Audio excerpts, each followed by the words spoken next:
Salut les amis, j'espère que vous allez bien. On se retrouve aujourd'hui pour débriefer mes deux premiers trades sur le micro Nasdaq. J'ai réussi à mettre en place du coup le micro Nasdaq avec mon courtier où je peux prendre 5 lots max. Donc 5 lots, si je prends 5 lots max sur le micro Nasdaq, ça revient à un demi-lot du mini Nasdaq. Puisque le mini Nasdaq, on est sur 5 euros le tick. Sur le micro Nasdaq, on est sur 50 centimes de dollars le tick. Donc ça permet vraiment d'être détendu en tradant pour découvrir cet indice qui est ultra ultra volatile, mais ultra ultra sympa. Franchement, j'aime vraiment beaucoup. Alors ça se trouve, dans 2 semaines, je vous dirai en pleurant que j'aime pas du tout, mais pour l'instant, j'aime vraiment beaucoup ce que je vois. Et puis donc ouais, 50 centimes du tick, ça permet aussi donc d'être détendu, de laisser les trades un peu couler sans stress. Je voulais commencer, enfin moi je suis vraiment pas du tout fan de la simule parce que vous n'avez pas l'aspect psychologique du trading et c'est 90% du trading, hein, c'est ce qui se passe dans votre tête et dans vos émotions.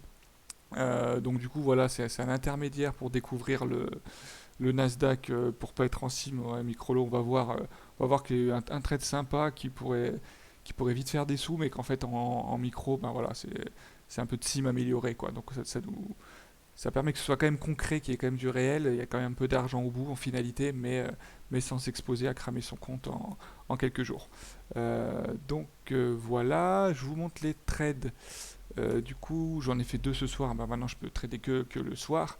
Donc là, vraiment, en fait, c'était pour tester, je voulais voir après les coms qu'on me prend là-dessus. Donc le premier trade, je me suis appuyé sur le graphique en 5 minutes que je vais vous mettre ici à la place du 1 minute. Hop, ouais, enfin j'aurais pu faire encore mieux que ça. En fait, je suis un peu con, excusez-moi. Tac, si je clique sur 5 minutes ici, c'est la même chose.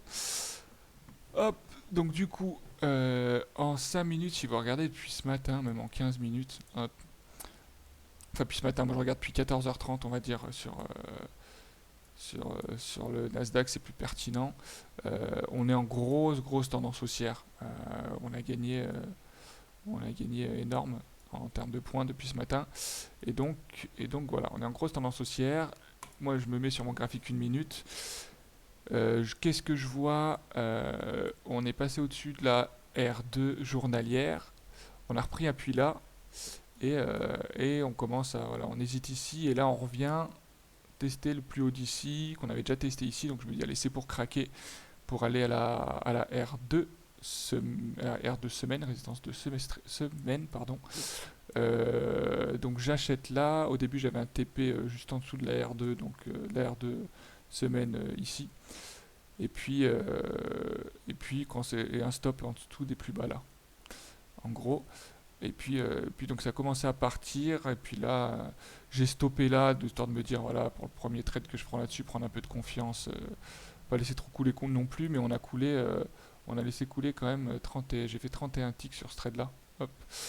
31 ticks, donc ce qu'il faut se dire, c'est que 31 ticks voilà, en 4 minutes sur le mini Nasdaq en halo, je vais toujours faire cette analogie-là, pardon, c'est 150 balles, hein, c'est 5 dollars le tick.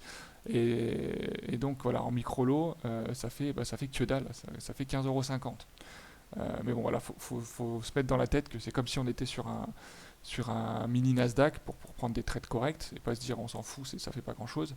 Et moi je pense que ce que je vais faire, c'est que plus je serai à l'aise, plus je vais monter en restant sur le micro, mais au lieu de prendre un lot, j'en prendrai deux, puis trois, puis quatre, puis cinq, voilà. Mais voilà, toujours en gardant à l'esprit, faut pas se dire allez, je joue pour des cacahuètes, faut essayer de faire des trades qui soient propres et qui soient cohérents.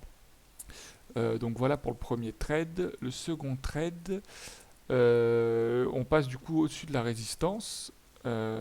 Et voilà, on hésite et on reflue. Donc là, moi, je rentre en vente en me disant, voilà, pour réintégrer la R2 en objectif, donc ça c'était pas grand chose. Et puis je dis, allez, ça peut peut-être casser, va faire ça. Sauf que ce qui s'est passé, hop, c'est d'être précis, voilà, ça faisait 10 ticks, 10 11 ticks. Mais encore une fois, voilà, 10 ticks c'est 50 balles sur un vrai mini Nasdaq. Donc je me suis dit, je vais pas dire, même si ça représente 5 balles, je vais pas dire, allez, c'est que 5 balles, je laisse couler. L'idée c'est vraiment de se projeter comme si c'était comme si c'était sur du mini Nasdaq avec des vraies sommes engagées. Et il est allé donc du coup chercher la R2 et puis il est reparti. Il n'a pas traversé net comme j'aurais aimé qu'il fasse ici. Donc vous voyez qu'il hésitait, qu'il allait pas vraiment. Donc j'ai stoppé pour gagner 5 ticks. Euh, 25 dollars prochain. Aujourd'hui c'est que dalle. Ça fait quoi? Ça fait 2 balles, 2,50 €, voilà.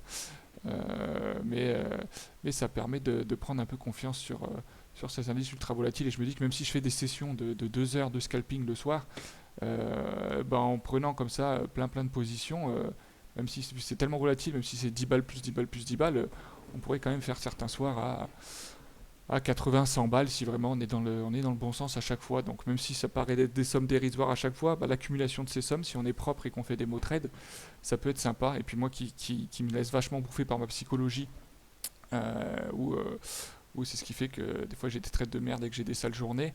Là, la psycho, j'étais détendu tout le long, quoi. J'essayais juste de faire du propre sans penser à ce que ça faisait en euros. C'est assez sympa. Voilà, j'espère que pour vous la semaine se passe bien. Bon, moi, c'est les premiers trades de la semaine, du coup, vu que ma situation a évolué, comme je vous l'ai dit. Et je vais essayer, alors ce sera peut-être pas tous les soirs, là, c'était les premiers pas, je voulais vous le faire, mais sinon, j'essaierai, je pense, de vous faire en fin de semaine, si j'ai eu le temps de trader. Voilà, un petit feedback. Le problème, c'est qu'à la fin de la semaine, je me souviendrai pas forcément de ce que j'ai fait le lundi, mais voilà, de repasser en revue un peu ma découverte de cet indice en attendant de monter en puissance sur le nombre de lots. Voilà les amis, c'était très court, c'était juste pour vous faire partager ce moment de découverte avec moi. Je vous souhaite une très bonne soirée, alors peut-être journée parce que ça risque de sortir demain, et puis prenez bien soin de vous. Ciao, bye.